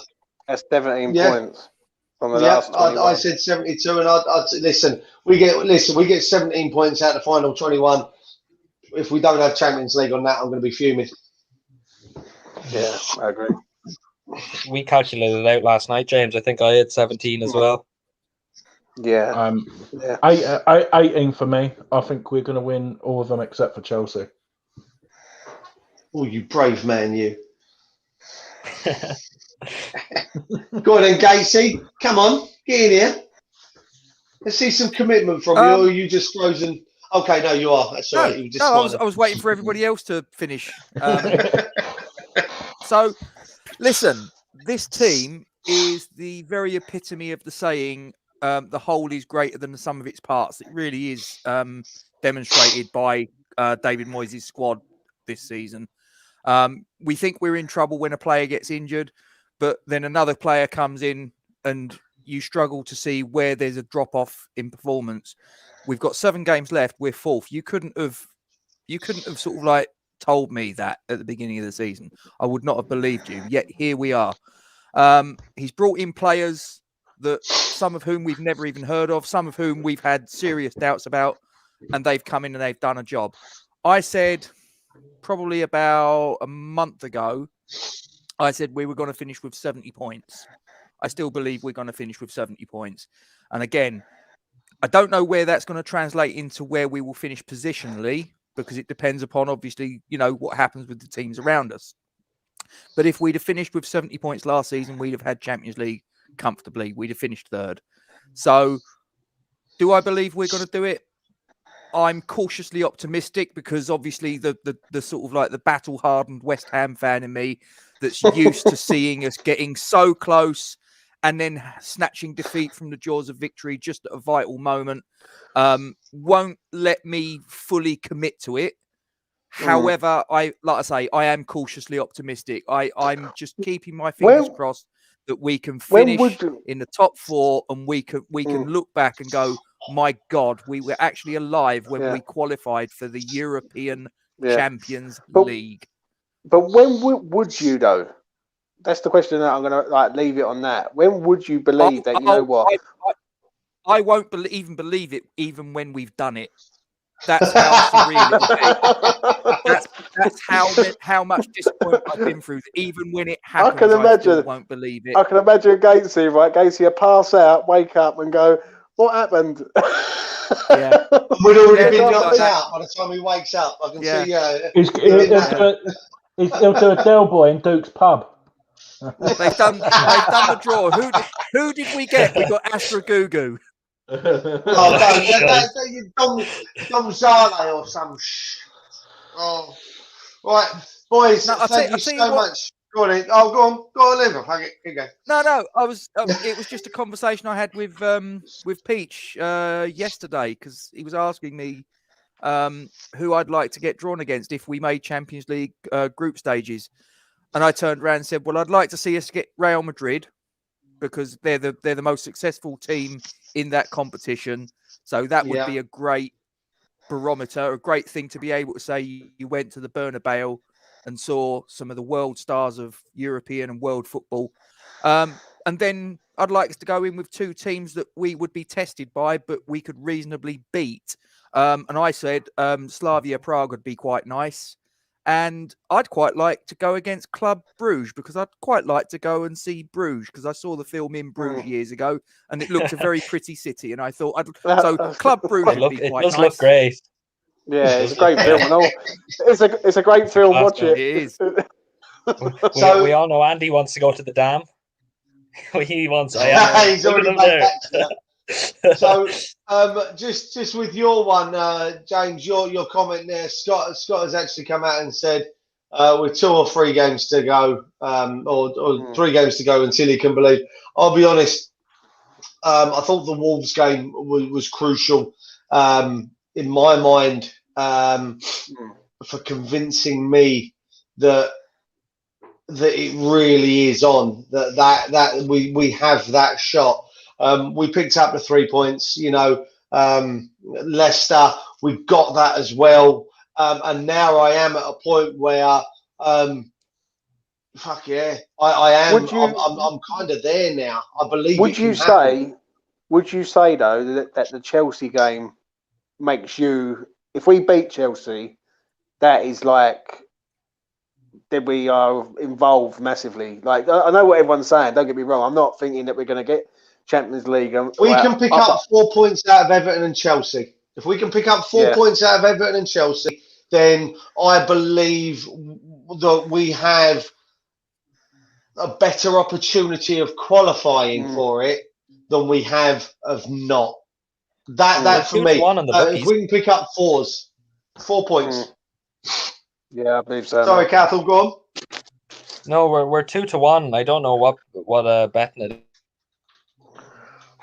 Yeah, listen, I don't win bets. I can't go nowhere near that. That just scares me. Mate, I've never backed West Ham in my life, mate. Trust me, I'll be sprinting bankrupt. I'll give you something, James. You're saying about never betting on West Ham. Back when we were in the Championship and we went on that run, was it about 5 or 6 games where we drew every single game? After the first 2, my mate started betting on West Ham to draw, and he actually picked up a nice little earner out of the last 4 games because it just seemed like that's all we could do. I'm always the one, yeah. When West Ham are on a good run, I go, you know what? I'll back them this week, and they end up drawing or Poxy losing. I'm like, you know what, mate? I'm never backing them again in my lifetime. I'm done. And never back the early game. Gatesy, do you want to do your ending shout out? Yep. So for those of you that have made it this far, I'd like to once again implore you guys to give your support to this fundraiser for Isla Caton. She's a 6-year-old girl suffering with neuroblastoma, a really rare and aggressive form of childhood cancer for which there's no treatment in this country, guys. So she can't rock up at her local hospital, get the treatment and carry on with her life. Her family got to take her wherever in the world to get the treatment that she needs to save her life. And it really is as stark as that. Flights, accommodation, treatment, food, living costs. The bills in the UK are still piling up. So, you know, guys, this is a really tricky situation. And like I say, it's literally a matter of life and death. There's no other way of dressing it up, I'm afraid. It's as stark as that.